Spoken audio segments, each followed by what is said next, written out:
Everyone, मैं हूं doctor Meenal औंधिया और आज हम बात करेंगे टाइप 2 डायबिटीज़ के बारे में।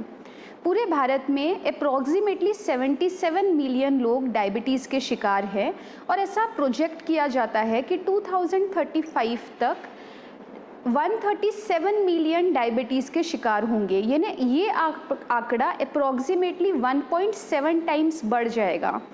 हम में से बहुत लोग टाइप 2 डायबिटीज़ रिवर्स हो सकता है कि नहीं हो सकता है, इसके बारे में भी भ्रमित होते हैं।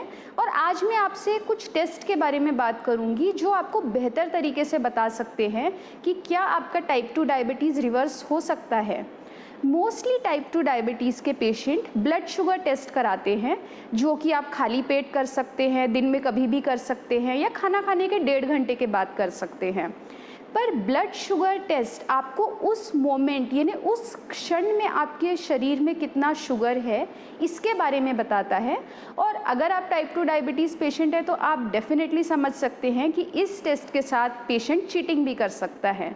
यानी समझ लीजिए हफ्ते में 3 बार मैंने कुछ मीठा खाया या फिर मैंने कुछ ऐसा खाया जैसे छोले भटूरे, पाव भाजी, जो कि मुझे नहीं खाना चाहिए as a type 2 diabetic patient, और उस समय मेरा ब्लड शुगर बढ़ गया। पर जब मुझे डॉक्टर के पास जाना है तो मैंने 2-3 दिन पहले से अपनी डाइट थोड़ी सी ठीक कर ली, तो मेरा फास्टिंग ब्लड शुगर भी अच्छा आ गया और खाना खाते समय भी मैंने थोड़ा सा हेल्दी फूड खा लिया, यानी मैंने मीठा नहीं खाया, जिससे कि मेरा पोस्ट मील का ब्लड शुगर भी नॉर्मल आ गया। तो डॉक्टर्स बेहतर तरीके से नहीं समझ सकते हैं कि एक्चुअल में आप क्या कर रहे हैं। यानी बहुत बार ब्लड शुगर टेस्ट में ये हो सकता है कि 2-3 दिन पहले आपने अपनी डाइट बेटर की होगी तो उस वक्त आपका शुगर नॉर्मल हो गया या बेटर आया, पर एक्चुअली आपने इतना सही खाना भी नहीं खाया हो और आपकी शुगर बढ़ी भी होगी। तो इस प्रॉब्लम को सॉल्व करने के लिए ही मैं आपको 3 टेस्ट के बारे में बताऊंगी जो कि बेस्ट टेस्ट है ये जानने के लिए कि आपका डायबिटीज़ का स्टेटस क्या है। तो सबसे पहले जो टेस्ट है वो है HbA1c टेस्ट, यानी ग्लाइकेटेड हीमोग्लोबिन टेस्ट। एक जो अडल्ट ह्यूमन शरीर है उसमें अप्रॉक्सीमेटली 5 लीटर ब्लड होता है। अब ये जो ब्लड है इसके कुछ कंपोनेंट्स होते हैं, जैसे white blood cells, red blood cells, plasma, platelets. और इसमें जो रेड ब्लड सेल्स हैं वो रेड इसलिए होते हैं क्योंकि उन ब्लड सेल्स के अंदर हीमोग्लोबिन होता है और हीमोग्लोबिन में आयरन होता है, जिसकी वजह से वो रेड ब्लड सेल्स होते हैं। हमारे शरीर में जो शुगर है वो रेड ब्लड सेल्स के अंदर जाता है और वो हीमोग्लोबिन के साथ अटैच हो जाता है। यानी आप ये कह सकते हैं कि वो जो रेड ब्लड सेल है वो शुगर कोटेड हो चुका है। इसी को हम टेस्ट के द्वारा देख सकते हैं और इसे हम HbA1c टेस्ट कहते हैं। HbA1c टेस्ट पिछले 120 दिन का यानी अप्रॉक्सीमेटली 3 महीनों की जो आपकी एवरेज ब्लड शुगर है उसके बारे में जानकारी देता है। यानी अगर आप 120 दिन में 3 लाख ब्लड शुगर टेस्ट करें तो उसका जो एवरेज है वो हमें HbA1c टेस्ट के थ्रू मिलता है। HbA1c टेस्ट में आप चीटिंग नहीं कर सकते हैं। ये आंकड़ा 120 दिन क्यों है? क्योंकि जो रेड ब्लड सेल है उसकी लाइफ हमारे शरीर के अंदर अप्रॉक्सीमेटली 120 दिन है। तो HbA1c एक बहुत बेहतर मार्कर है। यानी अगर आपका HbA1c 6.5 से ज़्यादा है तो आपके ज़्यादा चांसेस है कि आपको आगे चल के डायबिटिक रेटिनोपैथी हो सकती है। पर HbA1c टेस्ट सारा टाइम ही वर्क करेगा ऐसा नहीं है। ये नहीं समझ लीजिए प्रेगनेंसी है तो प्रेगनेंसी में रेड ब्लड सेल्स अफेक्ट होते हैं, इसी वजह से HbA1c ज़रूरत से ज़्यादा आ सकता है। इसी तरीके से अगर आपको आयरन डिफिशियंसी अनीमिया है, आपको क्रॉनिक अनीमिया है, आपको क्रॉनिक किडनी डिजीज़ है तो भी आपका HbA1c अफेक्ट हो सकता है।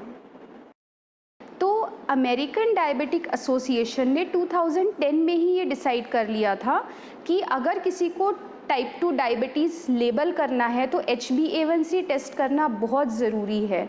तो मैं आपसे रिक्वेस्ट करूंगी कि आप अपना HbA1c टेस्ट करिए और समझने की कोशिश करिए कि आपका डायबिटिक का स्टेटस क्या है। दूसरा टेस्ट है serum fructosamine test. Serum fructosamine test में होता यह है कि जिस तरह से HbA1c में रेड ब्लड सेल्स शुगर के साथ जुड़ जाते हैं, फ्रक्टोसामाइन टेस्ट में हमारे शरीर में जो 2 प्रोटीन है एल्बुमिन और ग्लोबुलिन, ये शुगर के साथ अटैच हो जाते हैं और इसे भी हम टेस्ट कर सकते हैं। पर फ्रक्टोसामाइन टेस्ट हमें 3 महीने का एवरेज नहीं बताता है, फ्रक्टोसामाइन टेस्ट में हमें 2 से 3 हफ्ते का एवरेज बताता है। तो ये भी एक बहुत अच्छा मार्कर है ये जानने के लिए, स्पेशली प्रेगनेंसी में, आयरन डिफिशियंसी अनीमिया में, या फिर आपको क्रॉनिक किडनी डिजीज़ हो, तो आप फ्रक्टोसामाइन टेस्ट से बेहतर तरीके से समझ सकते हैं कि आपका डायबिटीज़ का स्टेटस क्या है। तीसरा टेस्ट जो मैं आपसे डिस्कस करूंगी वो है सी पेप्टाइड टेस्ट, यानी कनेक्टिंग पेप्टाइड टेस्ट। जब भी हम टाइप 2 डायबिटीज़ की बात करते हैं तो इंसुलिन की बात आती है। हमारे शरीर में पैनक्रियाज के जो बीटा सेल्स है वो इंसुलिन बनाते हैं, और जब वो इंसुलिन बनाते हैं तो वो कुछ इस पेन की तरह होता है। जब वो बीटा सेल्स से निकलता है तो इसके 2 हिस्से हो जाते हैं, ये है इंसुलिन जो हमारे शरीर में वर्क करेगा, और ये है सी पेप्टाइड। सी पेप्टाइड हमारे शरीर में कोई भी काम नहीं करता है, ये सिर्फ एक मार्कर है कि हमारा शरीर यानी पैनक्रियाज इंसुलिन कैसा बना रहा है।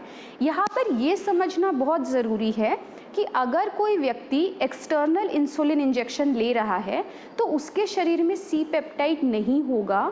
सी पेप्टाइड सिर्फ ह्यूमन बॉडी बनाती है, यानी इंजेक्शन से जो इंसुलिन आता है वो सिर्फ इंसुलिन होता है, उसके साथ सी पेप्टाइड नहीं होता है।